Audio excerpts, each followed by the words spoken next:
This week on The Gadget Show, John, Jason and I fight it out in our latest challenge to try and find the best robot you can buy. He's gone! And John tests Samsung's much-vaunted Q1 to try and find out if it really is a revolution in portable computing.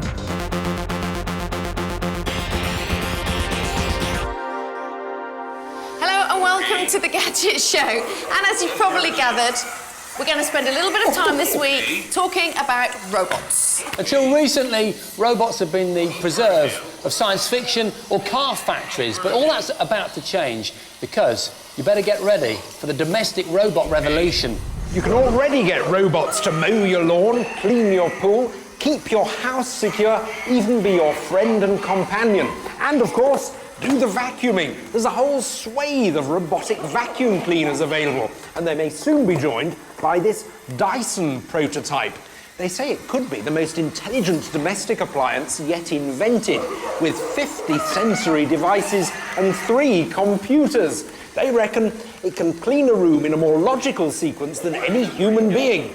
But I reckon I could still beat it when it comes to the stairs.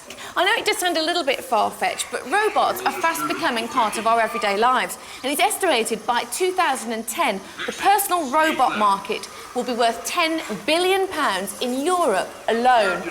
And to prove just how advanced domestic robots already are, you've just got to check this out. It's absolutely amazing. It's called the EcoBots 2. It's been in development for 4 years at Bristol Robotics Laboratory, and it powers itself purely by eating. That movement that you just saw was produced by a little stomach inside this robot that ingests organic matter like flies or weeds. It then breaks that matter down, pulls out electrons, which it converts into electricity, and then powers itself. It can move up to 12 centimetres in an hour, which doesn't sound like much, but think about what it's doing. It's actually ingesting real organic matter. Of course, for years, the holy grail of robotics, whether in labs or science fiction movies, has been to produce the perfect android, a robot that resembles a human being as closely as possible. Over the last 5 series of The Gadget Show, we've seen a lot of robots on our worldwide travels. Like this Asimo. It may look like a bloke in a suit, but it's currently the most advanced robot in the world. The result of over 20 years of research by Honda. It's designed to ultimately help around the house.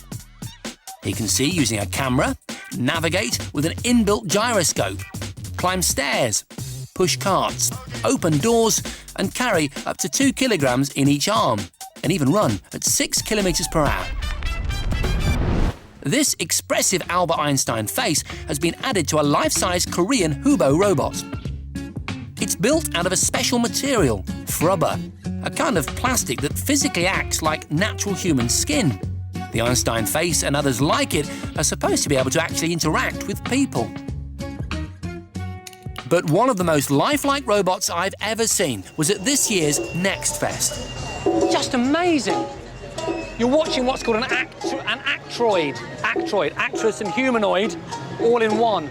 Meant to be incredibly agile and extremely realistic. And I can tell you, as I'm stood here, I don't know how it looks to you, but she looks completely realistic.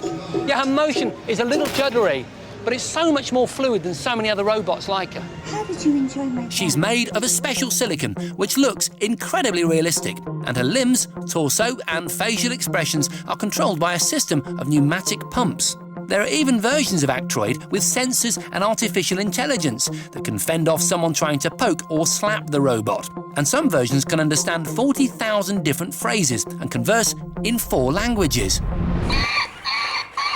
That's all great stuff, but what's even more remarkable is that the robotic toy market is only a year or 2 behind the likes of Asimo and Hubo. Yeah, absolutely, John. That thing is absolutely vile, but come and have a look at this. Yeah. It's called the butterscotch pony, and look, as you can see, it's very, very lifelike.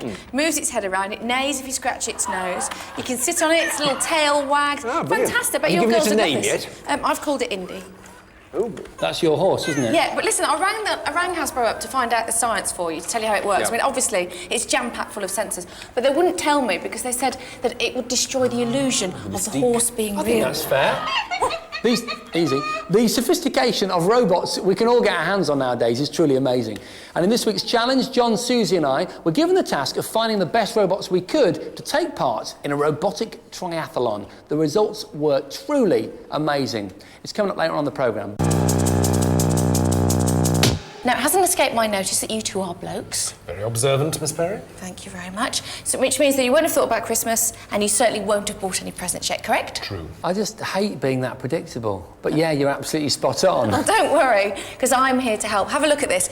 This is the iHome IH5 iPod alarm clock. OK? Natalie named, I think you'll agree. Yeah, but also, nasty idea, really simple idea. Well, look, it's just been launched over here, but it's been on sale in the States for some time and it's already become the best-selling iPod accessory, so it's probably set to do the same over here. Now, I like it because you can wake up to your own tune on your iPod and it progressively gets louder. Nice way to wake up. Very nice. What about when you go to sleep? The opposite happens. Oh, that's good. Yes. And there is the alarm, which means it's time for a break.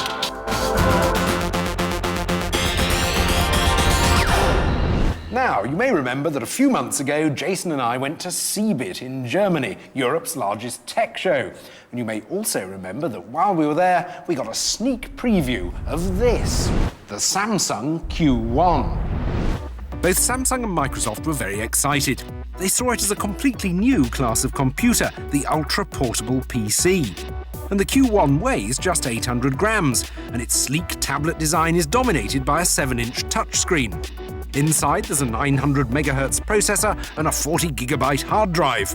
Wi-Fi and Bluetooth are built in, and it has a compact flash card reader. Its battery life, though, is a rather pitiful 2.5 hours. So, should we all be rushing out to buy a Samsung Q1 and taking part in what we're told is a computing revolution? Or are there better ultra-portable PCs out there?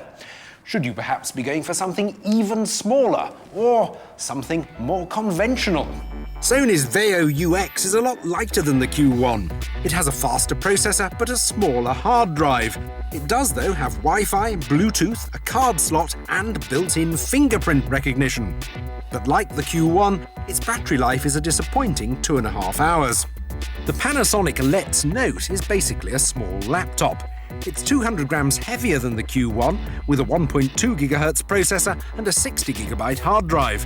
It comes with all the ports and sockets you'd expect on a much bigger laptop, has a selection of card slots, and boasts a whopping 7.5-hour battery life. So, are these better ultra-portable computing solutions than the Q1? Well, predictably, I've been doing some thorough testing to find out. As these computers are all supposed to be ultra-mobile, our first test was designed to see whether you could actually use them while on the move. I'm going to take one of my photos, crop it down a bit and attach it to an email, all while walking around Leicester Square. I began with the Q1. But first I've got to switch the thing on, and that may take some time. The time is 3:20, and we're going on now. I haven't heard the dreaded Windows jingle yet. How many minutes is this? That must be at least 3. Still the same. Nothing's happening, it's amazing. It's amazing. Ah! That's something. I've now got a cursor, but it's not moving. It took nearly 5 minutes to boot up, and that's too long. You'd have forgotten what you'd turned the thing on for in the first place. There's a variety of ways in which you can input text to the Q1, either by a touchscreen keyboard or handwriting recognition. There are also these dial keys in the corners of the screen. Cropping the photo with the stylus seemed pretty straightforward.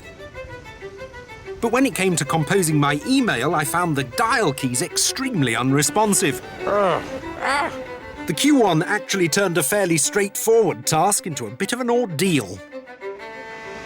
Next, I tried the little Panasonic laptop, and our relationship got off to a good start, with it booting up in a relatively sprightly minute and 14 seconds. Oh, marvellous! That's much quicker. Right, my picture's cropped and saved. This is so easy to use. It's like a world apart from the Samsung. Even though it's conventionally shaped, it's so light. You can still use the keyboard and use the mouse very easily. Attaching my picture to an email was effortless. And send. Bing, off we go. Migrating from a normal laptop to this would be painless, and it's much easier to use on the move.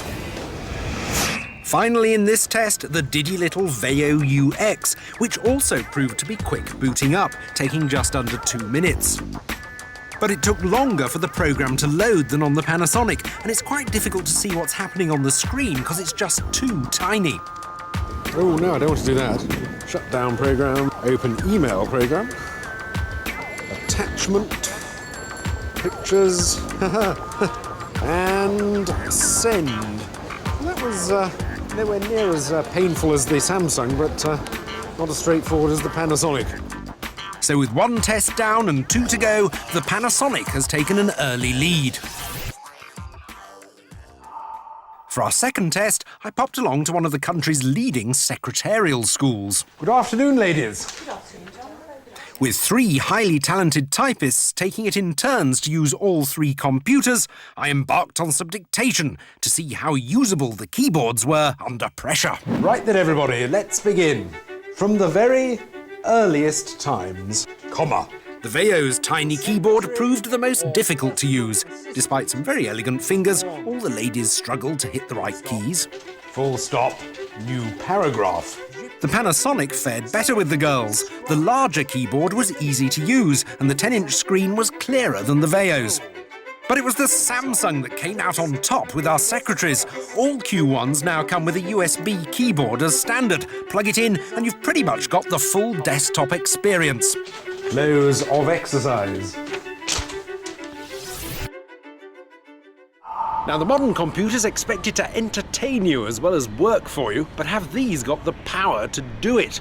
To find out whether they can cut it as multimedia machines, I put an episode of the Gadget show onto each of their hard drives, and we'll see how they perform. First, the Sony. It took about a minute to copy the media onto the hard drive from a memory stick. The screen quality is really good for video. The colours are very strong, and you can just about hear it, although it'd be much better through headphones. What's wrong, though, is the quality of the video. It actually is stuttering and juddering a bit, suggesting we're really pushing this machine to its limits. The Samsung took so long to import the clip from a high-speed compact flash memory card, I thought it was going to run out of battery. And when I finally did start viewing, it wasn't worth the wait.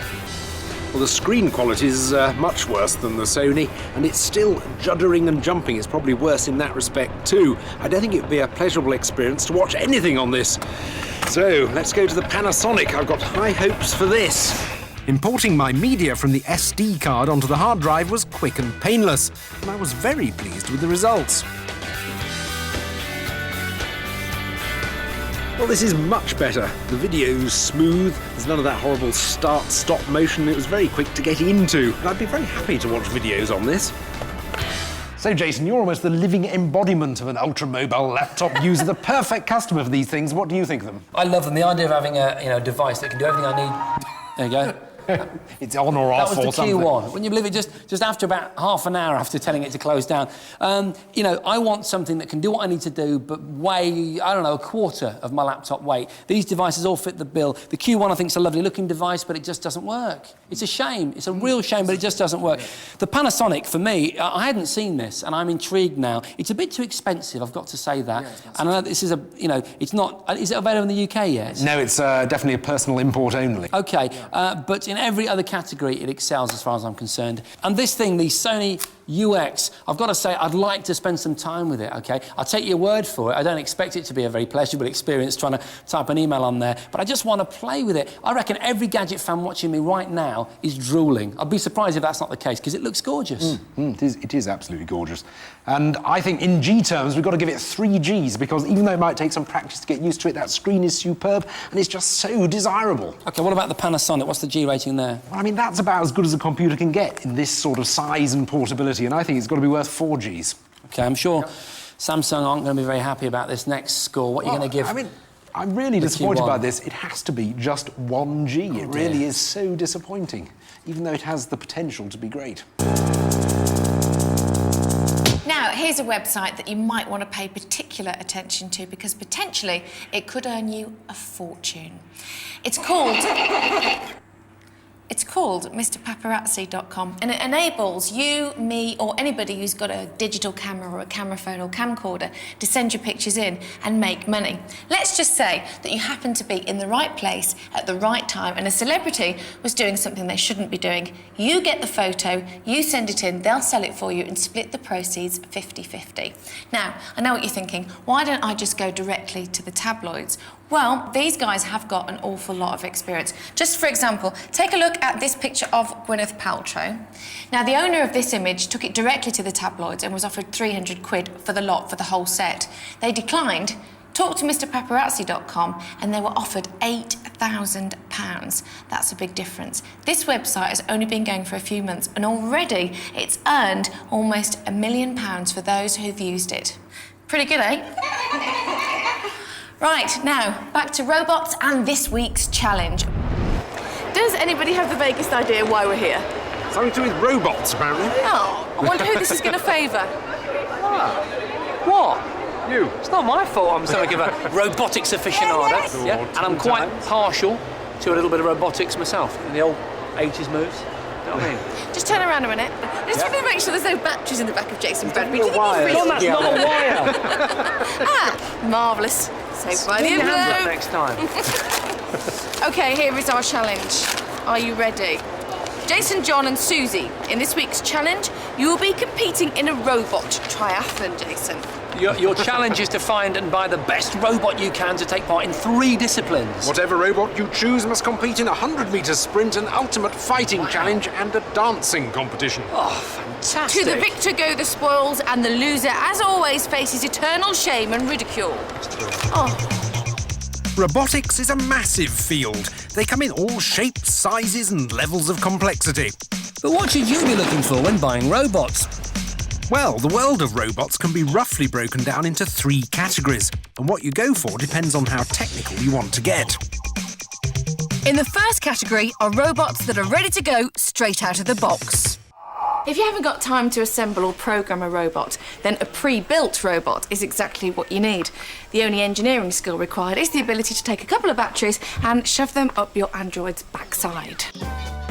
A lot of them are just toys, but they do have some level of robotics inside.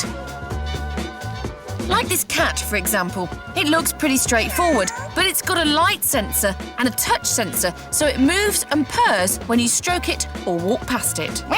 These are components that also go into some pretty serious robots. A bit late.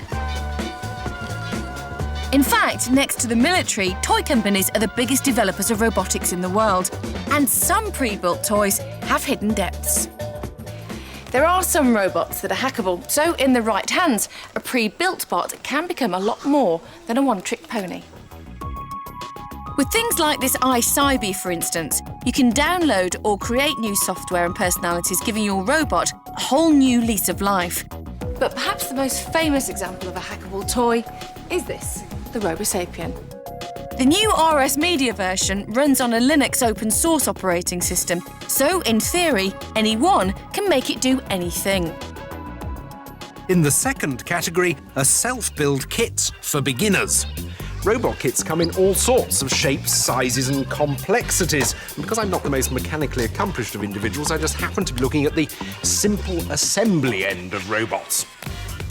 These are introductory kits that should only take a couple of hours to build and don't require a degree in artificial intelligence and computer science. Although, should you be interested, the University of Sheffield offers just such a course. Nice city, Sheffield.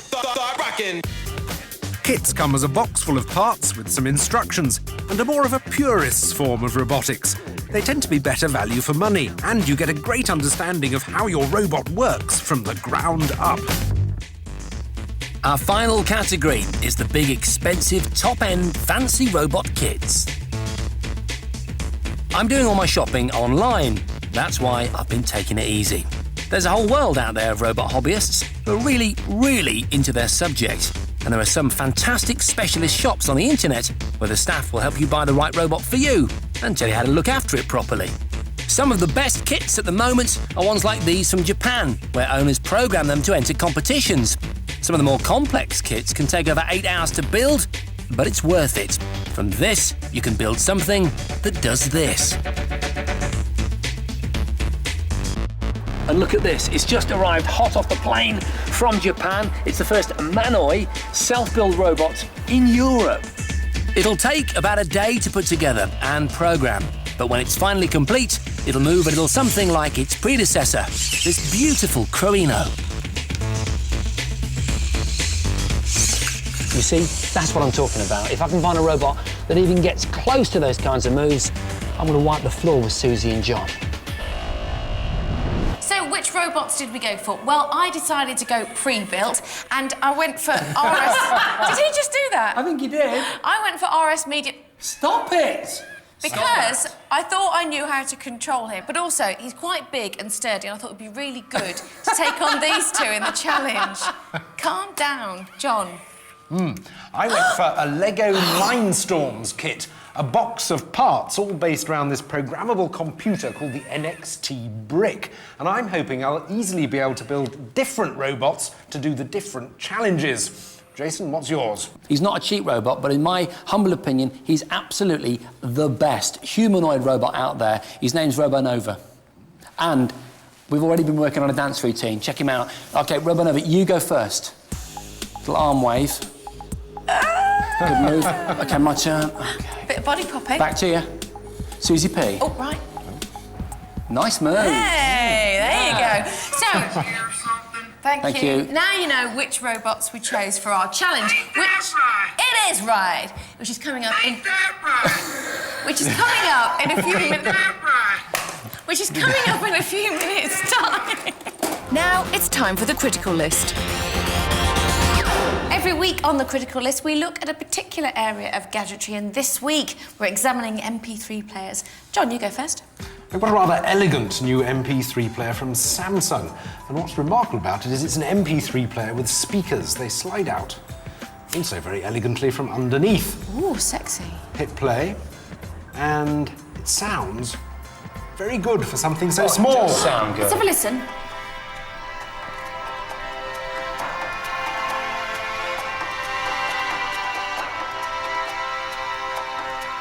That's really good sound, isn't it? Very directional, actually. Just turn it to Susie, you'll get even more of an impact when it's pointed at you. It's actually got a virtual surround sound setting as well, which actually works too.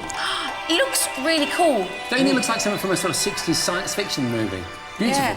Yeah. It's also got FM radio and touch controls that, unlike the last Samsung I tried, actually work. I've gone small this week. Look, the new iPod Shuffle. Ooh, lovely. Very nice. So tiny, look, just like a clip. How great for sport. That's where its market is, don't you think? You know, really active people, because you can't snag it and you don't need one of those silly clips around your, What's the your capacity? biceps. Yeah, it's 1 gig, so about 240 songs, and it's got its beautiful little flywheel interface. Which we love. Iconic, we love it. So show what I've got. Show us yours. Uses some really, really sexy technology called bone conductive technology, all right? The same stuff that the Marines use, you know, when they have these special head units that they communicate through. Yeah. It uses the vibrations of music through your bone. Why does it do that? Because it's attached to some goggles, so you can swim with it underwater. Isn't that great? I think it's called the Swim P3. Hey, no, I'm being absolutely serious. It is actually called the Swim P3. So it's these bones here you can hear through. Well, you can use different parts of your skull. No, I'm being quite serious. Yeah. You can use your mastoid at the back here, that area behind your ears. Steady. Yeah, excuse me. Or you can use your temples and your cheekbones, which is what I'm doing at the moment. The controls at the back, now they're a little bit fiddly, if I'm absolutely honest. Is it on yet? Yeah. There you go, there's the music. Music has just started in my ears, and I think it's the perfect solution for swimming. So you can see how graphically equalised different parts of your head are. That's one use that our regular boffin could put to it. Yeah, absolutely, why That's not? fascinating, endless fun. It's really clever though, isn't it? And you know what? They actually do look all right. Seriously, do I look cool? Yeah, it does look quite cool. You could wear them out of the water. Great! Time for a break now, but after that we've got a robotic triathlon, which I've got to say is some of the best telly we've ever shot, so don't miss it.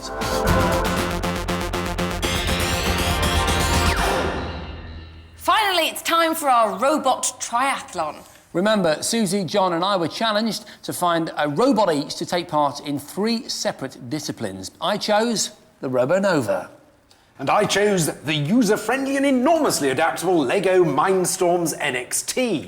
And I went for the super heavyweight RoboSapien RS Media. So, you've met the 3 competitors. Now it's time to see what happened in round number 1, the sprint. Your commentator is Gary Bloom. Hello and welcome to the Robot 100 metres, and as the competitors run through their final warm-up, the tension in the stadium is palpable. You ready? Yeah, I'm ready. What's the wheel? hang on. What's going on with the wheels? You've never seen a robot with wheels That's before? not the same robot, is it? They were in the box. You're not going to drag that laptop behind you as well, are you? Well, I think that comes off. So we're... Oh, we could have put ours on the skateboard then. Put my rocket pack on. Those wheels were in my box. OK. Runners, take your marks, please.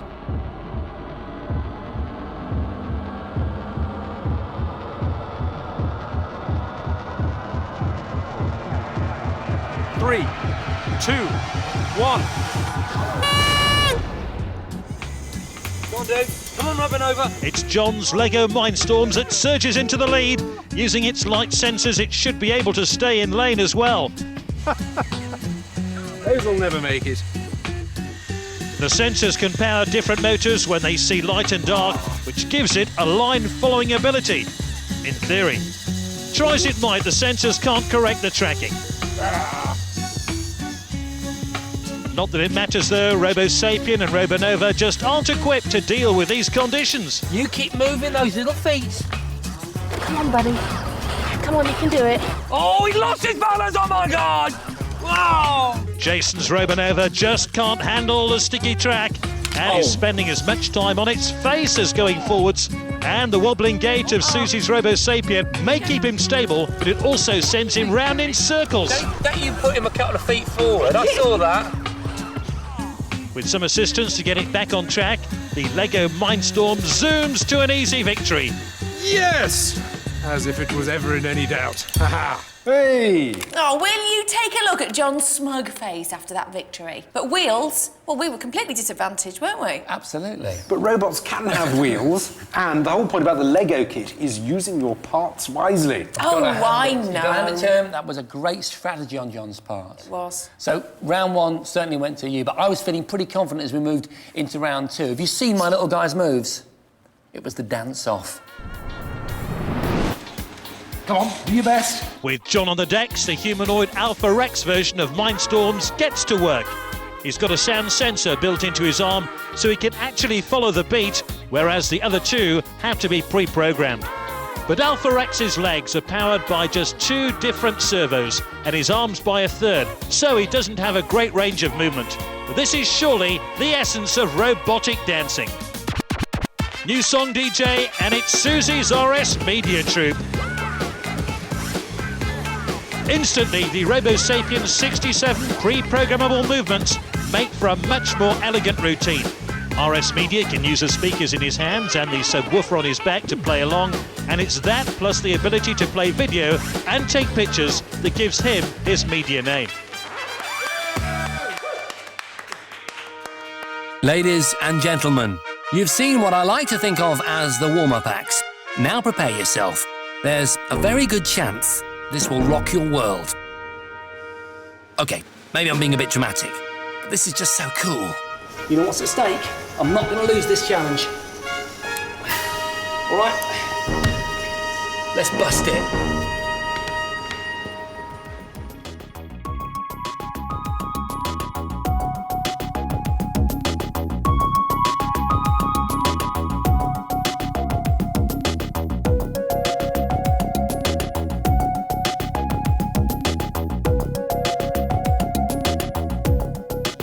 Where Mindstorms has 3 servos controlling it, Robonova has 16, each of which can move independently, giving it a much bigger range of movement. The incredible balance comes from very, very careful programming to ensure that each servo is in exactly the right position at exactly the right time.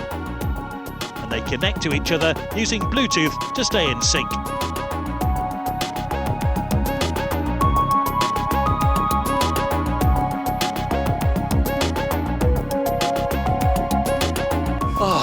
Thank you.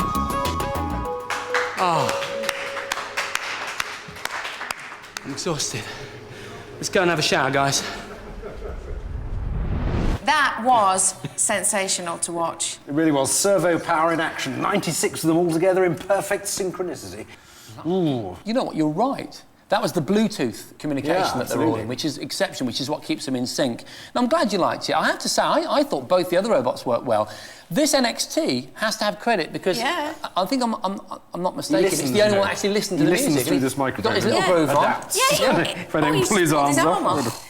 Well, they all looked good, but it's fairly apparent that the victory has to go to Jason's Robo Nova. So that's 1 round to Jason, 1 round to John, with 1 round still to go. And this was to take us into Birmingham's seedy underbelly of unlicensed robot fighting.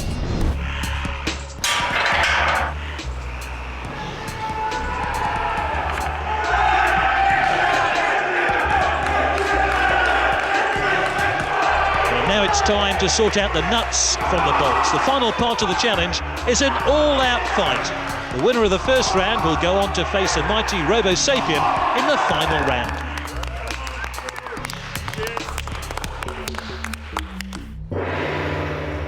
Round 1, and it's the 2 smaller robots.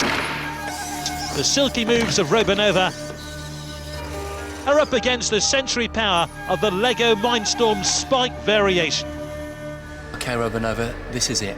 This is where you belong. The ring. You own this space for the next 3 minutes. Calm. I told you about that. Keep it nice and zen-like, all right? If you see him going for you, use your sensors, back away, OK? Good luck. And first blood goes to Robonova with a body slam, but the Mindstorms backs away and lashes out with its tail. Robonova's pinned. Mindstorm's got him pinned. Robonova's struggling, but he's managed to wriggle free. Now he's on the attack. Mindstorms could be in trouble. It's taking an absolute pounding. And there it is, the coup de grace. Robonova crushes a Lego with an athletic backflip, and he's broken off his tail. Oh, his spike! He's gone! At the end of the fight, the Lego is down and out, and Robonova goes on to the final. Round 2, and it's the match we've all been waiting for. Robo Sapien RS Media against the current reigning champion, Robonova, undefeated in his last 1 fight. On paper, RS Media should take this, weighing in at nearly 3.5 kilo and standing nearly 2 foot high. He's more than twice the size of Robonova. Oh, Robonova scores a kick below the belt, but all it does is bring him into Robo Sapien's reach. We're doing now. There's no way to run for the plucky Robonova. He's trying to batter his way past, but it's like running into a wall. There's just no escape. Oh, he's trying to escape.